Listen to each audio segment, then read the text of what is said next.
One, we brought in the Charter of Rights and Freedoms, which wasn't passed by the Prime Minister. It was passed by 9 provinces and the Prime Minister. It's a national document that applies to everyone here today and everyone all over Canada.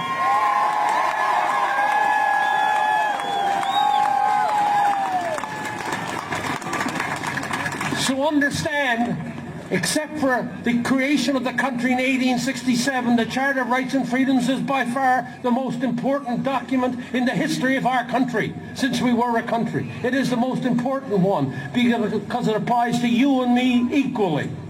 Yes. Every individual on this planet is unique. Like every snowflake is unique, every individual is unique. And therefore, when you get a document which says that I have these freedoms and I have these rights, that means every single one of us, from the Fino to Iqaluit to Bonavista to the Niagara Peninsula, every Canadian is equal and has equal rights before the law. Section 2 of the Charter of Rights and Freedoms, what does it say? It says you have freedom of expression, you have freedom of conscience, you have freedom of religion, you have freedom of expression, and you have freedom of the press. What else does it say? It says you have freedom to associate. You have freedom to assemble. And in Section 6 it says you have the right to travel anywhere in this nation, anytime. And you even have the freedom to leave this country if you so want to. But most importantly for a lot of people who now see this, it also says in Section 6, you have the right to pursue a livelihood anywhere in this country.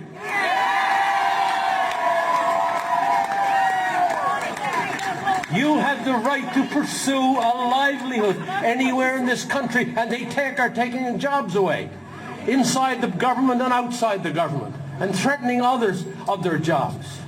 And then number 7 says, Section 7 says, you have the right, listen to this one, to life, liberty, as Dr. Nagassi talked about, and Dr. Hoff talked about. And you also have the right to your security of the person. Nobody is allowed to touch you unless you agree.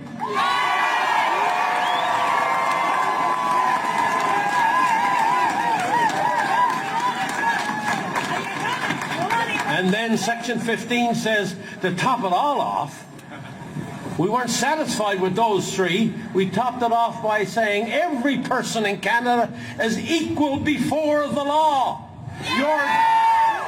You're just as equal as Justin Trudeau. You're just as equal as John Horgan. You're just as equal as Adrian Dix. And by damn, you're really just as equal as Bonnie Henry.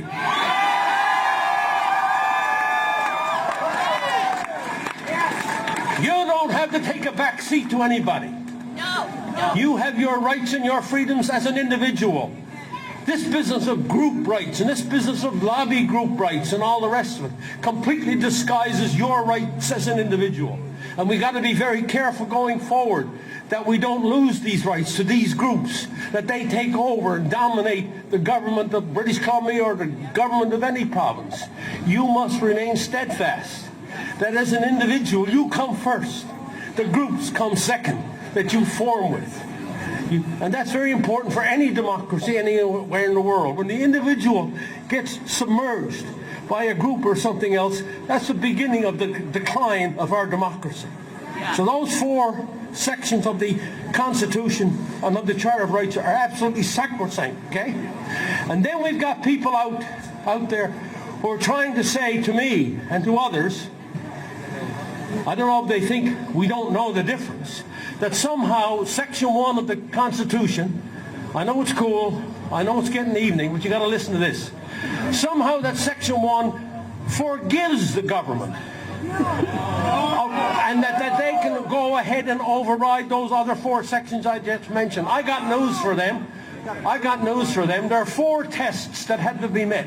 Well, first of all, that Section 1 doesn't even apply to our circumstance, because when we wrote that section, The whole idea was this, that the only way you could override these sacrosanct rights and freedoms of individuals, which, if there was a dire situation in the country like war or insurrection, a virus from which 99% recover, is no war and no insurrection.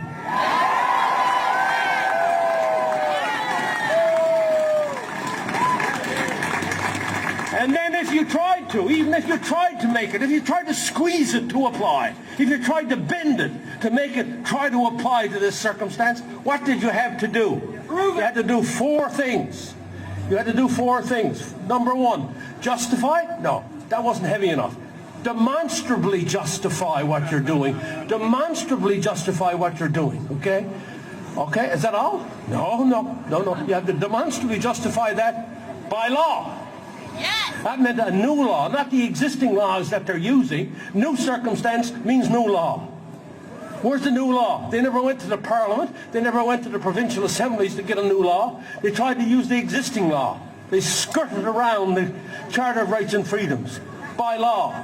Number 3, using reasonable limits. And number 4, you had to do all of those other 3, but remember, it had to be done in a way that was consistent with a free and democratic society. What they're doing is not consistent with any free or democratic society. It's more consistent with a totalitarian society. So don't be fooled by those who try to tell you that somehow you can skirt around the Charter of Rights and Freedoms. I was there, I helped write the damn thing, and they're wrong, and we're right.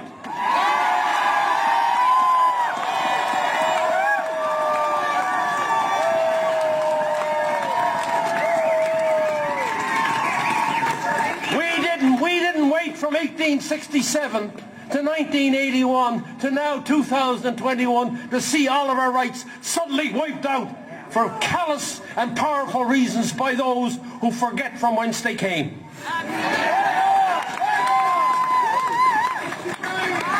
Ours is a country worth fighting for. Listen to me, I was 7 years old before I became a Canadian. I wasn't born a Canadian, but I can tell you right now, I'm a Canadian now, and I want to defend what we've had and what we know we can continue to have in this country.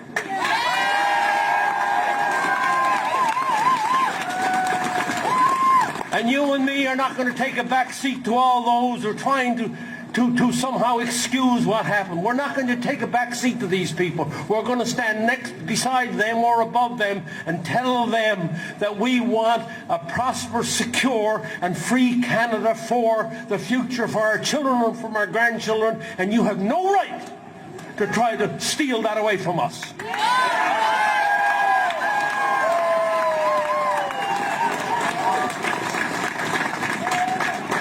From Tofino to Iqaluit to Bonavista to Niagara Peninsula, we must become united as Canadians, as free Canadians, understanding our history, understanding the history of our planet, and put that all in context for tomorrow so that we can be a proud, free country in the northern part of North America. We're not going away, Mr. Horgan.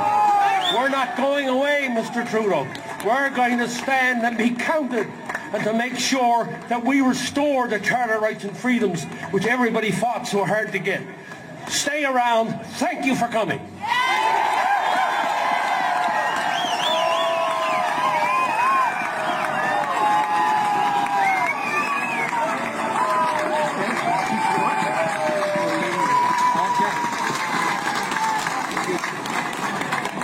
We have a special gift to give the Honourable Brian Peckford. This man here, Mark from Courtney, has a piece of the Berlin Wall.